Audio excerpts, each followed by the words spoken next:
A miracle doesn't end when the crisis is over. In many ways, that's where the real work begins. It's one thing to save lives in a single moment. It's another thing to help people rebuild their lives every day afterward. Marcus Knight had stopped a tragedy, but now he faced a different challenge.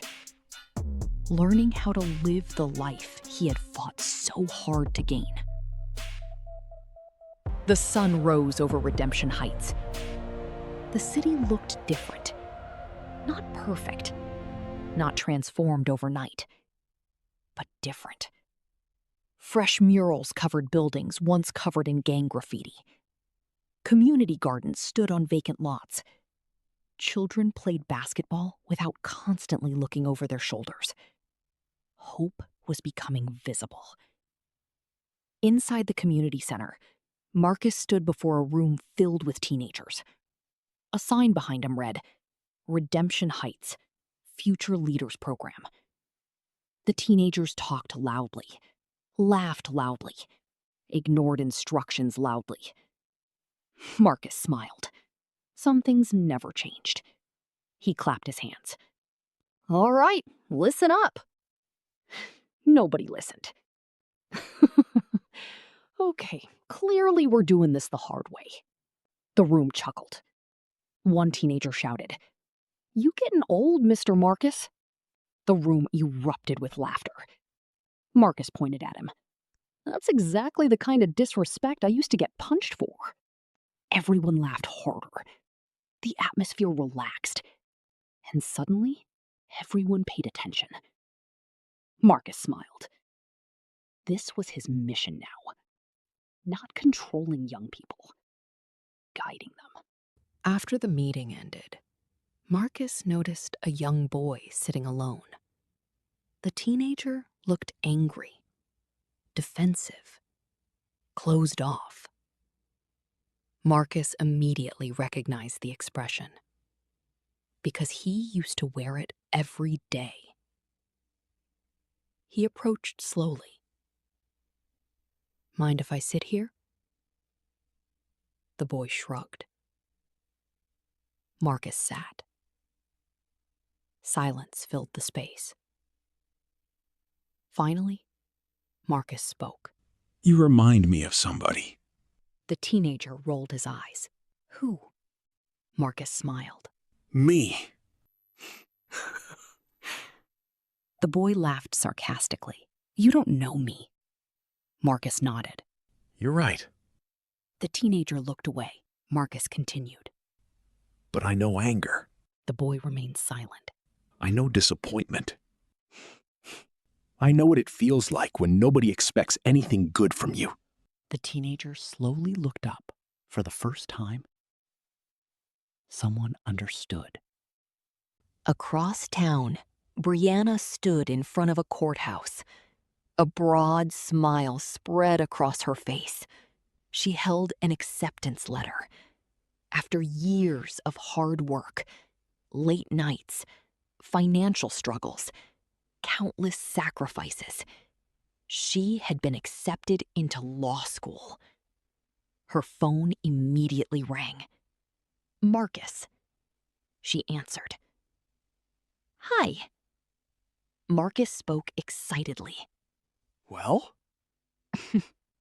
How did you know I'd get the letter today? You told me 17 times. Fail point. Marcus waited. So? Brianna smiled.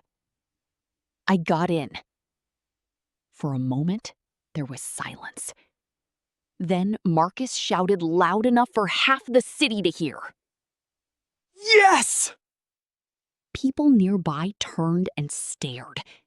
Brianna burst into laughter. Marcus didn't care. He was proud. And everybody knew it. Not everyone welcomed the change.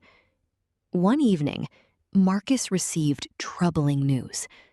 A new gang had begun recruiting teenagers. Many of the young people attended programs at the center. Fear spread quickly. Several volunteers worried years of progress might disappear. That night, a meeting was called. Community leaders gathered. Church leaders gathered. Parents gathered. Everyone looked concerned. Finally, someone asked, "What do we do?" The room became quiet. Marcus stood, then spoke calmly. We keep showing up. The room listened intensely. We keep praying. We keep mentoring. We keep investing. We keep believing in these kids. A man shook his head. "What if it doesn't work?" Marcus smiled. Then we try again tomorrow. And every day after that.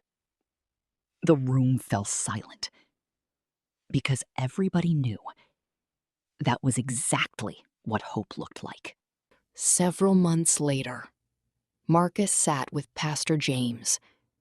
The pastor noticed a familiar smile. "Oh no." What? Pastor James shook his head. "I know that look." Marcus grinned. I think I'm ready. The pastor leaned back. "For what?" Marcus smiled. To propose. There it is. For all his growth, his conversion, then baptism, for all his courage, for all the dangerous situations he had survived, the idea of proposing to Brianna terrified him. Pastor James couldn't stop laughing. The community center hosted its annual neighborhood treat. Families filled the crowd. Children ran through games. Food vendors lined the streets. Music echoed everywhere. Marcus walked through the crowd, looking nervous, very nervous. Several volunteers noticed. One whispered, "Today's the day." Another smiled. "Oh, absolutely." Brianna had no idea. She moved through the crowd greeting families, helping children, encouraging volunteers, doing exactly what she always did, serving others. Marcus watched her and smiled. Because years earlier he believed someone like her would always be beyond his reach. Not because she was better than him, but because he believed his past would forever disqualify him from happiness. Now he knew better.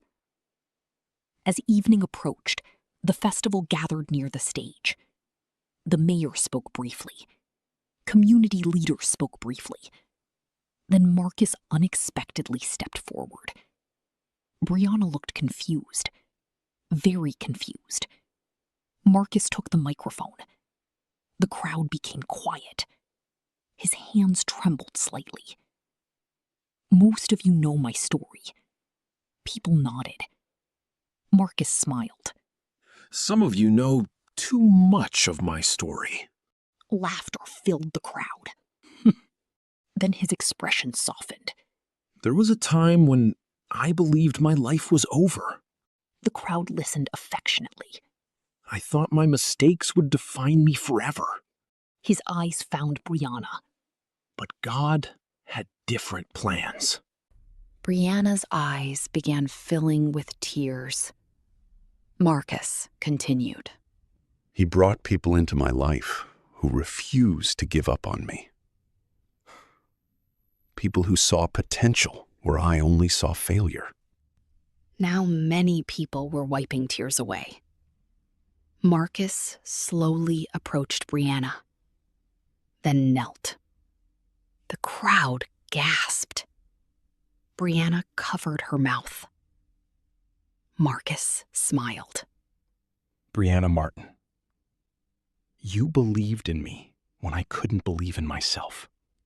Tears rolled down her cheeks. You challenged me. You encouraged me. You showed me grace. The entire crowd watched, completely silent. Marcus opened a small box. Will you marry me? For a moment, Brianna couldn't speak. Yes! The crowd erupted. Cheers, applause, celebration. Children jumped excitedly. Volunteers hugged each other. Even Pastor James wiped tears from his eyes.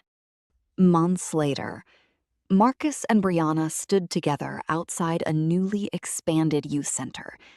A large sign hung above the entrance: the Faith and Future Youth Center. Young people entered and exited the building, receiving tutoring, mentorship, support, opportunity, hope. Marcus looked around, still amazed. Brianna smiled. What are you thinking? The old me would have never imagined this. Brianna squeezed his hand. Neither would I. Redemption Heights still faced challenges. Every city does. But its story had changed. Not because politicians fixed everything. Not because crime disappeared overnight. Not because life suddenly became easy. Its story changed because ordinary people chose courage. Because ordinary people chose service. Because ordinary people chose hope. Marcus Knight learned a lesson worth sharing. Your history is not your destiny. Your mistakes are not your identity. And your worst day does not have the final word over your future. The greatest victories are not won in streets. They are won in hearts. One choice at a time. One life at a time. One second chance at a time. And as long as there are people willing to believe in redemption, there will always be hope. Hi there. Thank you for staying with the story to the end. And remember to subscribe and turn on that notification bell so you never miss a story.